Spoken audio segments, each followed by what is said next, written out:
रात्री राजू घरी परततो आणि घरी पोहोचताच त्याचा सामना होतो अनुष्का आणि त्याची आई सुभद्राशी. दोघेही कालपासून त्याच्या परत येण्याची वाट पाहत होत्या, पण राजीव आज उशिरा घरी आला होता. खूप वेळ झाल्यामुळे तो गप्पच सरळ आपल्या खोलीकडे जाण्यास लागतो. तेव्हाच अचानक त्याला मागून आवाज येतो, ज्यामुळे त्याचे पाय जिन्यावरच थांबतात. राजीव. राजीव मागे वळून पाहतोच तर सुभद्रा आणि अनुष्का तिथे उभ्या होत्या. अनुष्काच्या चेहऱ्यावर राग आणि नाराजी स्पष्ट दिसत होती आणि सुभद्रा फक्त संतापाने त्याच्याकडे बघत होती. राजूला समजले की आज मोठा गोंधळ होणार आहे. तो शांतपणे जिन्यावरून खाली उतरून त्यांच्याजवळ जातो. सुभद्रा संतापाने विचारते, राजू, तू काल घरी का आला नाहीस? कुठे होतास? त्या बच्चलन मुलीच्या सोबत का? तू इतक्या खाली घसरला आहेस की तुला आता तुझ्या घराचाही विचार नाही? तुझी बायको इथे आहे आणि हे मी अनुष्काच्या तोंडून काय ऐकते आहे? तू मीरासाठी अनुष्कावर हात उचलला? How dare you. राजीव गप्पच उभा राहून आईचे बोलणे ऐकत होता, पण मीराचे नाव ऐकताच त्याला राग येऊ लागला. अनुष्का सुभद्राला म्हणाली, काय जादू केला आहे त्या चुडेलने? आंटी, राजूच्या मनात फक्त तीच असते. मला तर हा विसरूनच गेला आहे. राजीव थंड आवाजात म्हणाला, जर तुमची बडबड संपली असेल तर मी झोपायला जाऊ का? मी थकलो आहे. तो निघू लागतो तेव्हा सुभद्राने त्याचा हात पकडून थांबवले आणि रागाने म्हणाली, तू असाच नाही जाऊ शकत. आधी सांग, तू अनुष्कावर हात उचलला, तोही मीरासमोर. त्या चुडेलसाठी तुझ्या बायकोला चापट मारलीस का? आणि त्या नीच मुलीत असे काय आहे की तुला तिच्यासोबत राहणे जास्त आवडते? राजीव संतापाने वळून म्हणाला, आणखी एकदा जर तुम्ही तिला बच्चलन किंवा नीच म्हटले तर माझ्या इतका वाईट कोणी नसेल. मला तुम्हा दोघींना काही उत्तर देण्याची गरज वाटत नाही आणि मी देणारही नाही. माझं डोकं खराब करू नका. राजीवच्या या बोलण्याने अनुष्का आणि सुभद्रा दोघीही थक्क झाल्या. अनुष्का संतापाने म्हणाली, राजीव, तसा आईशी कसं बोलतो आहेस? त्या तुझ्या आई आहेत. राजीव अनुष्काकडे पाहत तडाखेदार स्वरात म्हणाला, त्या माझ्या आई आहेत, तू नाही. तुला मला शिकवायची गरज नाही. सुभद्राला फार राग आला आणि तिने संतापाने राजीवच्या गालावर एक जोरदार थप्पड मारली. त्या मुलीने तुझं डोकं पूर्णपणे फिरवलंय. तुला समजतही नाही की कोणावर हात उचलतो आहेस आणि कोणाशी उंच आवाजात बोलतो आहेस. आता राजीवचा राग अनावर झाला होता. तो तिथे एक क्षणही थांबू शकत नव्हता. काहीही न बोलता तो सरळ बंगल्याबाहेर पडला. अनुष्का आणि सुभद्रा त्याला थांबवण्याचा प्रयत्न करतात. राजीव, थांब. मी म्हणते थांब. कुठे चाललायस? मी म्हणाले थांब. सुभद्रा ओढत राहते, पण राजीव संतापाने घर सोडून निघून जातो. तो गाडीत बसतो आणि भरधाव निघतो. अनुष्का संतापाने पाय आपटत म्हणाली, गेला तो. मला खात्री आहे की त्या चुडेलकडेच गेला असेल. पुन्हा तिच्याचकडे. सुभद्रा अनुष्काला समजावत म्हणाली, आता तिचा बंदोबस्त करायलाच लागेल. खूप झालं. आता हे सहन होणार नाही. तू काळजी करू नकोस. यावेळी आपण तिला नाही सोडणार. त्यावेळी मीरा आपल्या घरी स्वयंपाकघरात जेवण बनवत होती. तिने सैलसर पायजमा आणि शर्ट घातला होता, केसांचा बंद करून बांधला होता आणि ती स्वयंपाक करण्यात व्यस्त होती. तेव्हाच अचानक दरवाजाची बेल वाजली. मीरा थोडी गोंधळून घड्याळाकडे पाहते. रात्रीचे 10 वाजले होते. इतक्या उशिरा कोण आलं असेल? मीराने पटकन गॅस बंद केला आणि हात पुसत दरवाजाकडे गेली. दरवाजा उघडताच समोर राजूला पाहून ती एकदम दचकली. राजू खूप दमलेला वाटत होता. त्याचा कोट त्याच्या खांद्यावर लोंबत होता. एका हाताने तो भिंतीला टेकला होता आणि तो मीराने दरवाजा उघडण्याची वाट पाहत होता. त्याला पाहताच मीराच्या हृदयाचे ठोके वाढले. राजीव, तू इथे? इतक्या रात्री? राजीव थोड्या शांत स्वरात म्हणाला, मी आत येऊ शकतो का? जर तू मोकळी असशील तर. मीरा बाजूला झाली आणि त्याला आत येण्यासाठी जागा दिली. राजीव आत आला आणि तिने दरवाजा बंद केला. इतक्या रात्री मिस्टर सिंघानी आपल्या घरी जाण्याऐवजी माझ्या घरी काय करत आहेत? मीरा मिश्किल स्वरात म्हणाली. राजीव सोफ्यावर बसत म्हणाला, घरी जायची इच्छा नव्हती म्हणून इथे आलो. मीरा राजूच्या प्रत्येक भावनेशी परिचित होती. त्याच्या चेहऱ्याकडे पाहूनच तिला कळाले की तो रागात आहे, त्याचा मूड खराब आहे आणि कदाचित तो भुकेलाही आहे. ती त्याच्याजवळ बसली आणि त्याच्या पायावर हलकेच हात फिरवत म्हणाली, घरी भांडण झालं ना? राजीव आश्चर्यचकित झाला आणि तिच्याकडे पाहत म्हणाला, तुला कसं कळलं? मीरा हसत म्हणाली, तुझ्या चेहऱ्यावर स्पष्ट दिसत आहे. तुझ्या आई आणि बायकोसोबत नक्कीच भांडण झालंय आणि तू संतापाने घर सोडून आलायस. बरोबर? राजू थक्क झाला. एक अनोळखी मीरा त्याला इतक्या खोलवर समजू शकते, पण त्याचे स्वतःचे लोक त्याला समजत नाहीत. मीराने हळुवारपणे त्याचा चेहरा आपल्या हातांनी धरला आणि अंगठ्याने त्याच्या गालावर फिरवत म्हणाली, तू केव्हाही इथे येऊ शकतोस. मला माहिती आहे तुला भूक लागली असेल. मी तुझ्यासाठी जेवण वाढते. आत्ताच बनवलं आहे. आपण एकत्र जेवूया. ती उठून जाणार होती तेव्हाच राजीवने विचारले, तू अजून जेवली नाहीस? खूप उशीर झाला आहे. मीरा किचनकडे जात म्हणाली, ऑफिसचं काम जास्त होतं, वेळ मिळाला नाही. आत्ताच बनवलं आहे. तू हात धुवून ये, मी वाढते. थोड्या वेळाने मीरा टेबलावर जेवण वाढते. राजीव तिथे येऊन बसतो. मीरा प्रेमाने त्याच्या ताटात जेवण वाढते आणि त्याच्या खांद्यावर हलकेच हात फिरवते. मीराच्या या लहान सहान गोष्टी राजूला खूप सुखदायक वाटत होत्या. तिच्या सहवासात त्याला कायमच एक वेगळाच दिलासा मिळत होता. राजीवने मीराचा हात धरला आणि तिला खुर्चीवर बसवले. त्याने तिच्यासाठीही प्लेट वाढली. मीरा हसत म्हणाली, याची गरज नाही, मी वाढते, तू सुरू कर. राजीव तरीही मीराच्या प्लेटमध्ये जेवण वाढत म्हणाला, सोबत जेवूया. मीराच्या चेहऱ्यावर हास्य आणखी मोठं झालं. राजीव आणि मीरा जेवायला सुरुवात करतात. नेहमीप्रमाणे मीराच्या हातचं जेवण राजीवला खूप आवडतं. ते जेवून तर तो पूर्णपणे रिलॅक्स झाल्यासारखा वाटला. 2 मिनिटांपूर्वीचा त्याचा राग एकदम शांत झाला आणि आता कुठेतरी त्याच्या मनाला खऱ्या अर्थाने समाधान मिळाले. तो मीराकडे पाहतो, जी शांतपणे जेवत होती. मीरा किती वेगळी आहे. कधीकधी ती इतकी मॉडर्न वाटते की विचारूच नका, आणि कधीकधी एकदम साधी, कुटुंबाची कायम काळजी घेणारी एक हाऊसवाईफसारखी वाटते. पण दोन्ही रूपांमध्ये ती अप्रतिमच दिसते. मग ती वेस्टर्न कपडे घालो किंवा पारंपरिक साडी, अगदी नाईट ड्रेससुद्धा, प्रत्येक लुकमध्ये ती लाजवाबच दिसते. राजीव आणि मीरा डिनर संपवल्यावर खोलीत जातात. मीरा दरवाजा बंद करते आणि राजीवच्या जवळ येते. राजीवही स्वतःला तिच्या जवळ येण्यापासून रोखू शकत नाही. तो तिच्या कमरेला हाताने धरतो आणि तिला स्वतःकडे ओढतो. मीरा राजीवची टाय काढते आणि त्याचा कोट काढत हसत म्हणते, खूप गरमी होते नाही का? मी शावर घेऊन येते. Would you like to join me mister Singhania? हे ऐकताच राजीवच्या डोळ्यात चमक येते आणि ओठांवर हलकंसं स्मित उमटतं. शुअर. राजीवच्या उत्तराने मीराचं हृदय जोरात धडधडायला लागतं. त्यानंतर मीरा राजीवला बाथरूममध्ये नेते आणि आत जाताच दोघं एकमेकांना वेड्यासारखं किस करू लागतात. त्यानंतर ते एकमेकांच्या प्रेमात हरवतात. बाथरूममध्ये सगळं आटोपल्यानंतर ते दोघंही बेडवर आपलं प्रेम व्यक्त करत राहतात. राजीव मीराच्या छातीवर डोकं ठेवत स्वतःला रिलॅक्स करू लागतो. मीरा हसत त्याच्या केसांमध्ये बोटं फिरवत त्याच्या समाधानी चेहऱ्याकडे पाहत होती. राजीवला इतकं शांत पाहून मीरालाही आतून एक विलक्षण समाधान वाटत होतं. फक्त तीच जाणत होती की त्याला सुकून देण्याचंच तिचं खरं सुख आहे. राजीव. मीरा मंद गोड आवाजात त्याचं नाव घेत म्हणाली. राजीव डोळे बंद करून तिच्या छातीवर डोकं ठेवतच म्हणाला, मीरा हसत म्हणाली, हॅपी बर्थडे. हे ऐकताच राजीव आश्चर्यचकित झाला. त्याने डोळे उघडले आणि तिच्या डोळ्यात पाहत म्हणाला, तुला कसं कळलं? मीरा हसत त्याच्या गालांना हलकेच स्पर्श करत म्हणाली, माझ्या राजूबद्दल मला सगळं माहीत आहे, अगदी तेही जे तुला स्वतःलाही ठाऊक नाही. Happy birthday sweetheart. राजू आश्चर्याने तिच्याकडे पाहत म्हणाला, तू किती रहस्यमयी आहेस, काही समजतच नाहीस. मीराने त्याच्या गळ्यात आपले हात घालत गोड हसत उत्तर दिलं, मी फक्त तुझी दिवाणी आहे एवढंच समजून घे. हे ऐकताच राजीवच्या हृदयाच्या धडकनी वाढल्या. तो हलकसा हसला आणि पुन्हा दोघे एकमेकांत गुंतले. एक उत्कट खोल किस सुरू झाला, जो संपूर्ण रात्र सुरू राहिला. बराच वेळ प्रेमसागरात बुडाल्यानंतरच त्यांना झोप लागली. रात्री सिंघानिया मॅन्शन सुंदर सजवलं गेलं होतं. आज राजीव सिंघानियाचा वाढदिवस होता आणि त्याच्या वाढदिवसाच्या निमित्ताने त्याची आई सुभद्रा नेहमीप्रमाणे एका ग्रँड पार्टीचं आयोजन केलं होतं. शहरातील अनेक मोठे उद्योगपती आणि श्रीमंत लोक या पार्टीला आले होते. राजीव आपल्या खोलीत तयार होत होता. तो ब्लॅक सूट घालत होता आणि त्यात तो खूपच हँडसम दिसत होता. त्याचवेळी अनुष्का हळूहळू आत आली. तिने राजीवला पाहिलं आणि गोड हसत त्याच्याजवळ गेली. तिने मागून त्याच्या कमरेला हाताने गच्च मिठी मारली आणि म्हणाली, हॅपी बर्थडे स्वीटहार्ट. राजीव आरशातून अनुष्काचा चेहरा पाहू शकत होता, पण त्याने काहीच प्रतिक्रिया दिली नाही. तो शांतपणे स्वतःचा सूट परफेक्ट करत राहिला. केस नीट सेट केले आणि परफ्यूम लावू लागला. अनुष्काने हे पाहिलं आणि तिच्या चेहऱ्यावर प्रश्नचिन्ह उमटलं. ती त्याच्यासमोर येऊन म्हणाली, काय झालं? तू काही बोलत का नाही आहेस? मी तुला वाढदिवसाच्या शुभेच्छा दिल्या, निदान काहीतरी तरी बोल. राजीव तितकाच नॉर्मल आवाजात म्हणाला, थँक्स, आणि निघू लागला.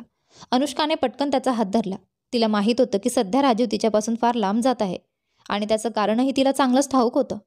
राजीवने मागे वळून तिच्याकडे पाहत थोडा नाराज स्वरात विचारलं, व्हॉट? हात सोड, खाली सगळे माझी वाट पाहत आहेत. अनुष्का राजीवला म्हणाली, तुला त्या सगळ्या लोकांना भेटण्याची घाई झाली आहे की तुझ्या एका खास पाहुणीला पाहण्याची इतकी उत्सुकता आहे? मी बघते, हल्ली तुझं माझ्याकडे अजिबात लक्ष नसतं. तुझं लक्ष कुठेतरी दुसरीकडेच असतं. मी सगळं विसरून आपल्या नात्याला वाचवायचा प्रयत्न करते आणि तू मात्र. राजीवने तिचा हात झटकून घेतला आणि रागाने म्हणाला, पहा अनुष्का, आज माझा मूड चांगला आहे, तो बिघडवू नकोस. मला आत्ता भांडायचं नाहीये, तोंड बंद ठेव. हे बोलून तो मागे वळूनही न पाहता थेट पार्टीमध्ये निघून गेला. अनुष्काने आपली मूठ घट्ट आवडली. तिच्या डोळ्यांमध्ये एक वेगळंच काळोख दाटून आला. राजू खाली पार्टीमध्ये आला आणि सगळ्यांना भेटू लागला. सगळेजण त्याला वाढदिवसाच्या शुभेच्छा देत होते, गिफ्ट्स देत होते, पण या सगळ्यांमध्येही राजू कोणाला तरी शोधत होता. मीरा अजूनही आलेली नव्हती. हे पाहून तो थोडासा गोंधळला. ती अजून आली का नाही? त्याच्या मनात विचार सुरू झाले. सगळे पाहुणे आले होते, फक्त तीच नव्हती. राजू पाहुण्यांमध्ये व्यस्त असताना सुभद्रा तेथे आली. तिने पाहुण्यांची माफी मागत राजूचा हात धरला आणि त्याला एका बाजूला नेऊ लागली.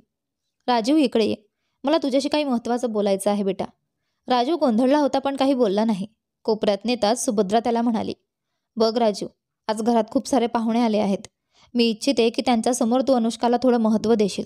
ती तुझी बायको आहे आणि गेल्या काही दिवसात तू तिला खूप दुखावलं आहेस.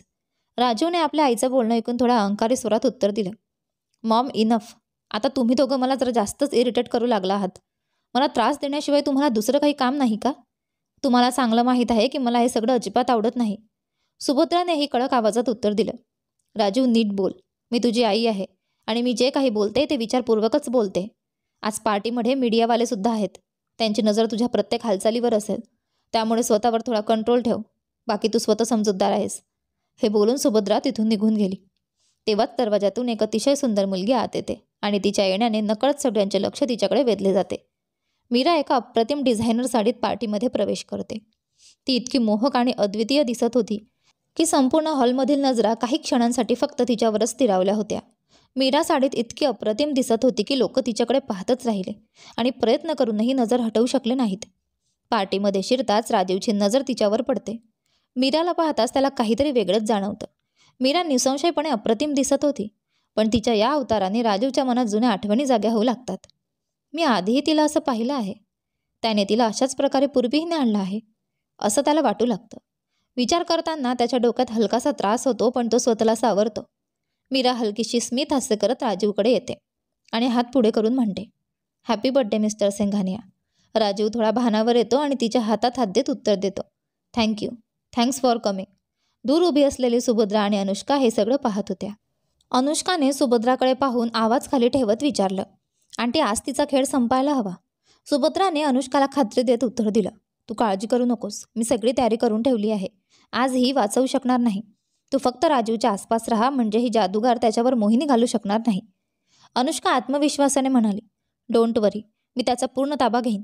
तुम्ही फक्त तुमच्या प्लॅनला लवकर अंमलात आणा. हे बोलून अनुष्का राजीवजवळ जाते आणि त्याच्याजवळ उभी राहून मीराकडे पाहत म्हणते, हॅलो मिस मीरा, खूप सुंदर दिसत आहात तुम्ही. मीराने हलकंसं स्मित करून उत्तर दिलं, थँक्यू अनुष्का. अनुष्काने तिला मुद्दाम दुरुस्त करत आणि तिची अवकात दाखवत म्हटलं, मिसेस सिंघानिया, मला मिसेस सिंघानिया म्हणा. राजीव त्यांच्या दोघींमध्ये उभा राहून थोडा अडचणीत सापडल्यासारखा वाटू लागला. मीरा काही न बोलता फक्त हलकंसं हसली. दोघीही डोळ्यांनी एकमेकींना जळजळीत नजर देत होत्या. राजीवचा केक कटिंगचा वेळ येतो. तो केक कापतो आणि नंतर पार्टी सुरू होते. म्युझिक वाजू लागतं. लोक डान्स करायला लागतात. अनुष्काने राजीवचा हात पकडत त्याच्या हातात हात टाकत विचारलं, चल ना बेबी, आपणही डान्स करूया. राजीवने आपला हात हलकेच मागे घेतला आणि थोडा उदासपणे म्हणाला, नाही ग, माझा मूड नाही आहे डान्स करण्याचा. तुला करायचं असेल तर तू जाऊ शकतेस. अनुष्काने त्याचा हात पुन्हा धरला आणि थोड्या हट्टी सुरात म्हणाली, ओहो राजीव, तुझ्याशिवाय मी एकटी कशी डान्स करू? आपण नवरा बायको आहोत. आज तुझा बर्थडे आहे आणि ही तुझी बर्थडे पार्टी आहे. एक डान्स तर बनतोच. Come on baby, let's dance. Rajeev थोडं दूर उभा राहून मीराकडे पाहत होता, जी काही लोकांसोबत गप्पा मारण्यात व्यस्त होती. त्या लोकांमध्ये काही बिझनेस वुमनसुद्धा होत्या. या दरम्यान मीराची नजरही राजीववर पडली. तिला बघताच त्याच्या हृदयाचे ठोके वेगाने वाजू लागले. ती आज खूपच हॉट दिसत होती. साडीत तिचं सौंदर्य अधिकच खुलून आलं होतं. पार्टीत प्रत्येकाने मीराच्या सौंदर्याची प्रशंसा केली, पण राजूला मात्र फक्त दुरून तिला पाहण्याशिवाय काहीच करता येत नव्हतं. तो आतून अस्वस्थ होत होता. तो मीराला स्पर्श करायला, तिथला आपल्या मिठीत घ्यायला आतुर झाला होता, पण त्या क्षणी त्याच्यासाठी ती शक्य नव्हतं. अनुष्का राजूचा हात पकडते आणि त्याला स्टेजवर घेऊन जाते. त्याच्या गळ्यात हात टाकत म्हणते, चल ना बेबी, आपण डान्स करूया.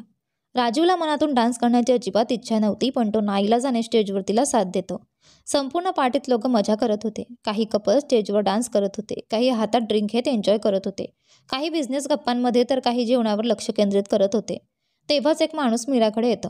तो तिला हसत म्हणतो, हॅलो मिस ब्युटिफुल. मीरा त्याच्याकडे पाहताच त्याला ताबडतोब ओळखते. आपण? ती थोड्या आश्चर्याने म्हणते. तो दुसरा कोणी नसून वैभव शर्मा होता, राजीवचा इन्व्हेस्टर आणि गुपचूप मीराच्या सौंदर्यावर मरमिटणारा. वैभव तिची प्रशंसा करत म्हणतो, आज तुम्ही खूपच सुंदर दिसत आहात. इथे प्रत्येकाची नजर फक्त तुमच्यावर आहे.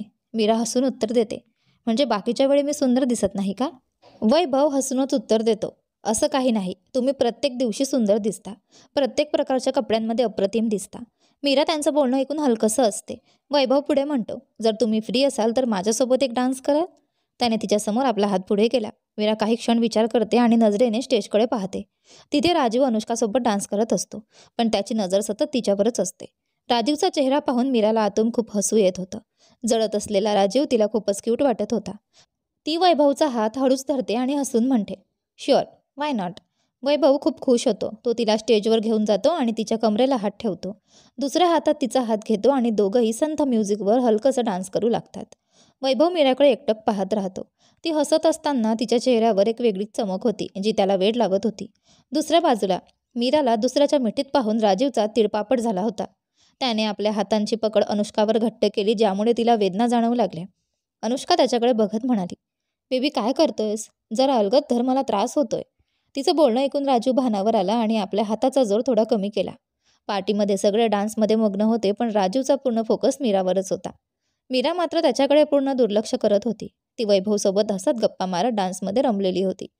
मीराचं हसणं राजूला नेहमी आवडायचं, पण आज ती दुसऱ्यासोबत हसत होती आणि ते पाहून त्याच्या मनात जळजळ होत होती.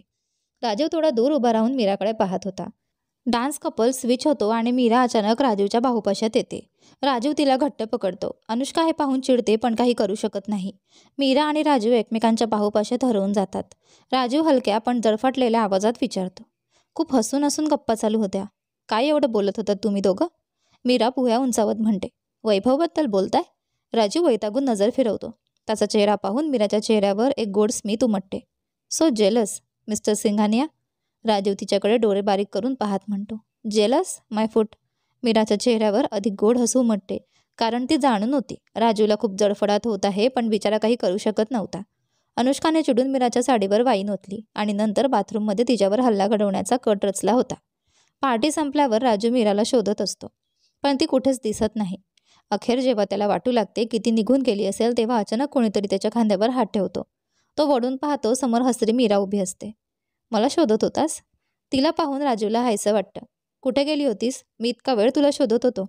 मीरा हसून म्हणते, साडी खराब झाली होती ना, ती ठीक करत होते. आता पार्टी संपली आहे, मला निघायला हवं. पण राजीव तिचा हात धरतो आणि तिला आपल्या खोलीत घेऊन जातो. मीराला हे अनपेक्षित वाटते, पण ती काही बोलायच्या आतच राजीव खोलीचा दरवाजा बंद करतो आणि त्याआधी की ती काही समजून घेऊ शकते ती स्वतःला भिंतीला टेकलेली आणि राजूच्या ओठांखाली सापडलेली पाहते. राजू उत्कटतेने थोडा आक्रमकपणे तिला किस करू लागतो. तो कित्येक दिवस या क्षणाची वाट पाहत होता. मीरा थोडी गोंधळते पण मग तिलाही स्वतःला थांबवता येत नाही. राजूच्या ओठातून शब्द निसटतात. I love you Meera. खूप प्रेम करतो मी तुझ्यावर. तुझ्याशिवाय राहू शकत नाही. नाही सहन करू शकत तुला कोणाच्या तरी बाहुपाशात पाहणं. हे ऐकून मीराचे हृदय जोरात धडधडू लागते. तीही त्याला अधिक घट्ट मिठीत मारून म्हणते, मी सुद्धा तिच्याशिवाय राहू शकत नाही Rajiv. I love you to.